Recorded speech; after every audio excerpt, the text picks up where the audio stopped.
میں نے کہا ہم بالکل ہم کبھی یہ نہیں کہتے کہ ہمیں جو ہے وہ آپ ٹائم دے, وہ جو ہے وہ ہمارا آپ ہمیں رعایت دیں, ہمیں رعایت دیں. باحثیت عورت ہونے کے حیثیت سے نہیں, ہم رعایت لینا نہیں چاہتے, ہم اپنی محنت سے جو ہے وہ آگے بڑھنا چاہتے ہیں. اچھا, افسانہ نگاری بھی آپ کرتی ہیں, تو افسانہ نگاری میں آپ تو خود بھی لکھتی ہیں, لیکن کون سا ایسا بڑا رائٹر ہے جسے آپ پڑھنا پسند کرتی ہیں افسانے کے حوالے سے؟ افسانوں میں آپ یہ کہیں کہ میں نئے رائٹرز کو بھی بہت پسند کرتی ہوں. ابھی ہماری ایک دوست ہے لقمانہ شیخ, انہوں نے بڑے اچھے افسانے بہت اچھے افسانے انہوں نے بہت اچھے افسانے لکھے ہیں اور بڑے بولڈ افسانے لکھے ہیں. مطروبہ شیخ ہیں, مطلب ہمارے جو نئی فیلڈ میں لوگ آ رہے ہیں اچھے افسانے لکھ رہے ہیں. اچھا, خواتین کے اسپیشلی جو مسائل ہوتے ہیں, نفسیاتی مسائل ہیں یا دوسرے مسائل ہیں, اس پہ قلم اٹھاتے ہوئے شاید یہ کہا جاتا ہے کہ مشرقی معاشرہ ہے تو تھوڑے ڈھکے چھپے انداز میں لکھنا چاہیے, اور جن خواتین نے اس میں بڑی تباہ آزمائی بھی کی ہے, تھوڑی سی جرت بھی دکھائی ہے, تو وہ بھی کہیں سائڈ پہ ہو گئی ہیں. تو ایسا کیوں ہے؟ جیسے اس مردوں کے اس معاشرے میں بہت سارے مسائل ایسے ڈسکس کیے جاتے ہیں, لیکن خواتین کے اوپر جو بھی قلم اٹھاتا ہے تو وہ ایک سمجھے کہ منفی اثرات کے تحت وہ خواتین کو سائڈ پہ کر دیا جاتا ہے. ایسا کیوں ہے؟ دیکھیے میں آپ کو بتاؤں, اس میں جو ہے وہ ہمارا یہ تنقیدی نشست جو ہماری ہوتی تھی, آرٹ کونسل میں بھی رہی, سندھ سیکریٹریٹ میں بھی رہی, تو اس میں ہمارے زیب اسکار صاحب کا نام ضرور لینا چاہوں گی. انہوں نے ہمیشہ اپریشیٹ کیا نئے لکھنے والوں کو, اور اس میں یہ ہوتا تھا کہ اگر کوئی ایک افسانہ پیش کیا ہے, کوئی نظم پیش کی ہے یا کوئی غزل پیش کی ہے, تو اس پر بڑے ہمارے سینئر لوگ اس پر ڈسکشن کرتے تھے, اور ہم رو پڑھتے تھے. یعنی اتنی تنقید ہوتی تھی کہ ہم شروع میں رو پڑھتے تھے, پھر بعد میں یہ ہوا کہ لوگوں نے پسند نہیں کرتے تھے کہ ان پر تنقید کی جائے. لیکن میں نے جو سیکھا وہ اپنی تنقیدی نشست سے سیکھا. اچھا, کیونکہ جب تک آپ پر تنقید نہیں ہوگی, واہ ہوتی رہے گی, تو آپ آگے کچھ نہیں کر سکتے. مہر صاحبہ, ہم گفتگو کا سلسلہ یہیں سے جوڑیں گے, تو ناظرین آپ نے کہیں بھی نہیں جانا ہے, ابھی ہم واپس آتے ہیں ایک چھوٹے سے بریک کے بعد.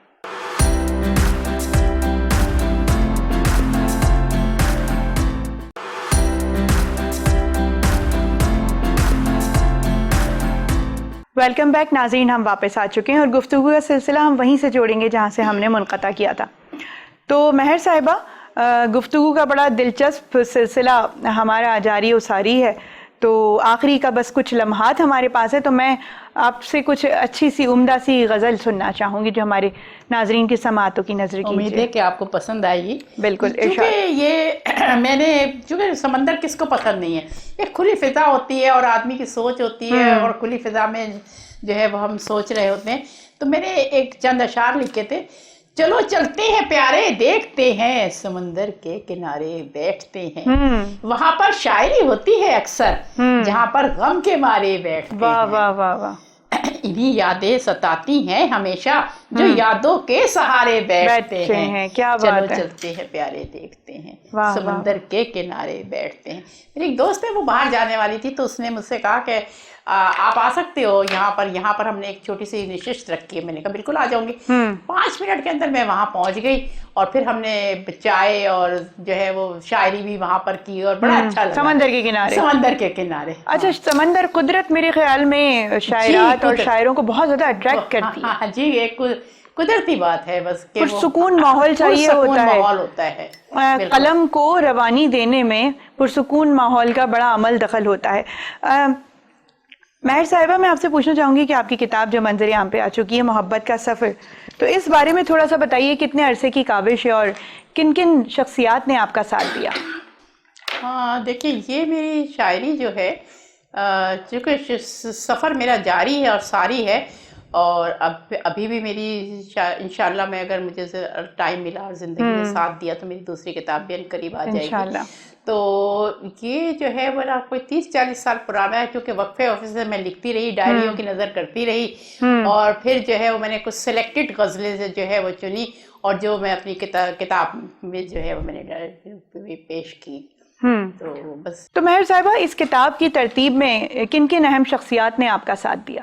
میں چونکہ لکھتی رہتی تھی, اور میں ہمارے تنقیدی نشست میں ہمارے کچھ ایسے احباب تھے جو بہت سینئر احباب تھے, اور غزل میں لکھنے میں جیسے غزل لکھتی تھی میں ان کو بائی پوسٹ ان کو بھیجتی تھی، وہ دیکھتے تھے، اس میں کہتے تھے کہ مہر تم مجھے کیوں بھیجتی ہو، تمہاری تو غزلیں ویسے ہی ٹھیک ٹھاک ہے. میں نے کہا نہیں، انسان غلطی کرتا ہے، میں تو سیکھ رہی ہوں، ابھی میرا سیکھنے کا عمل ہے.